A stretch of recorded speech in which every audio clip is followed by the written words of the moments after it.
أنا مبسوطة بنسختي الجديدة. في ناس لا عايزينهم يسألوا علينا لا في الحلوة ولا في المرة، عايزينهم بس يطلعونا من دماغهم وهنبقى شاكرين ليهم قوي.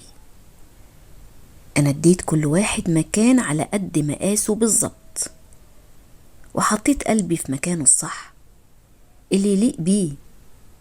للأسف احنا اتربينا قوي، بس لدرجة ان احنا مش عارفين نعيش مع الناس اللي عمالة تلف وتدور، الناس اللي ليها ألف وش وش. فلو حسيتوا في يوم اني اتغيرت معاكم ما تستغربوش، ما انا ياما عملت علشانكم بس انتوا مقدرتوش. بس للأسف بقينا في زمن صعب وقلة الأصل على كل لون، بس تسلم الشدة ومرارتها اللي بتخلينا نشوف الوشوش على حقيقتها.